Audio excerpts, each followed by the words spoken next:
జయ గురుదేవ్ అండి. అందరికీ నమస్కారం అండి. ఈరోజు ఆ, ఆ, జ్ఞానపత్రం వచ్చి 21వ నంబర్ జ్ఞానపత్రము.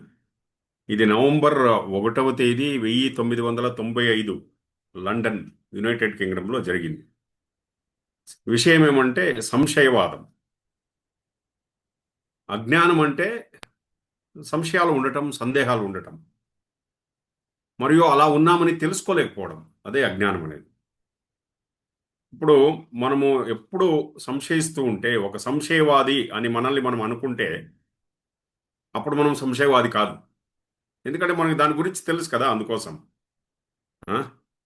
సో ఏదో అతీతమైన దాని గురించి మనకు ఆల్రెడీ తెలుసుంది కాబట్టి ఆ, వాస్తవానికి మనం సంశయవాది అయితే మనకు తెలీదు. సంశయవాది అనేది తెలుసుంటే మన సంశయవాది కాదు అని గురువుగారు చెప్తున్నారు. ఆ? ఒక సంశయవాది ఏం చేస్తాడంటే అన్ని అవకాశాలని మూసివేస్తాడు. మూసివేసి ఒక నమూనాలో చిక్కుకుంటాడు. ఆ? అయితే ఈ సృష్టిలో అన్ని అవకాశాలు కలిగి ఉన్నాయి. ఆ? ఆ, ఎప్పుడు నమూనాలు మారిపోతాయి అని మనం అర్థం చేసుకుంటామో అప్పుడు సంశయవాదం అనేది తగ్గిపోతుంది.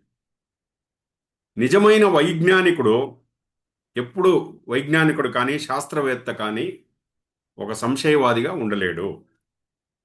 ఆ?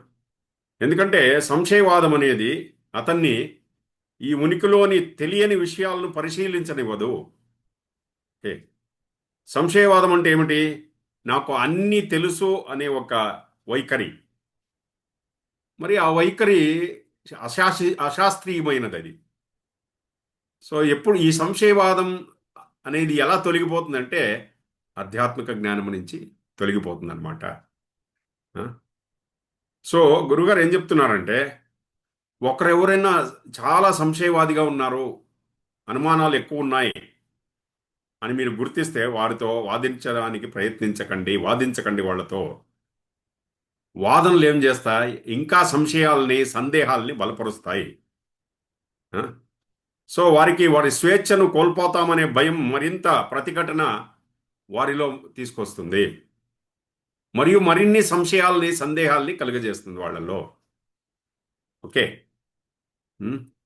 మరి ప్రతి ఒక్క మనిషి లోపల లోపల అతను లోతుల్లో విశ్వాసము మరియు ప్రేమ అనేది ఉంటాయి. సంశయవాదం అనేది బయట బయట బాహ్యంలో ఉండేది, అది ఒక పొర లాంటిది. ఆ? ఈ ఒక్క వ్యక్తి, ఏదైనా ఒక వ్యక్తిని మనం సంశయవాది అని మన మనసులో అనుకుంటే ఆ, అత ఓకే, ఆ సంశయవాదాన్ని మాత్రమే ధృవీకరిస్తాం మనము. ఆ, మన మౌనము మరియు మన హృదయంలోని చిరునవ్వు ఎటువంటి సందేహాలనైనా, సంశయాలనైనా తొలగిస్తాయి. దాన్ని భేదించడానికి మౌనం కంటే మెరుగైన మార్గం ఇంకొకటి లేదు. మౌనం అంటే ఏమిటి? మాటలు ఆడకుండా ఉండడం ఒకటే కాదు, ఎరుక. ఎరుక మౌనం యొక్క లక్షణము. ఓకే. ఆ? ఇప్పుడు హద్దులు గీసుకుని ప్రవర్తించే కొంతమంది వ్యక్తులు ఉంటారు. వాళ్ళలో మాత్రమే సంశయవాదం అనేది పుడుతుంది. పిల్లల్లో ఎటువంటి సంశయవాదం కానీ ఇటువంటి అనుమానాలు కానీ ఉండదు.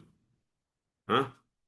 వారు అనేక అవకాశాలను ఆ, తమ ఉండే ప్రపంచం, వాళ్ళదైన ఊహ, కల్పితమైన ఒక ప్రపంచం ఉన్నది పిల్లల్లో. దాంట్లో జీవిస్తారు వాళ్ళు. వారి ప్రపంచాలు ఎలాగంటే అమాయకత్వము, ఆనందము, అందము మరియు ప్రేమతో కూడుకున్నది. జై గురుదేవ్ అండి. ఓం నమ శివాయ. Thank you.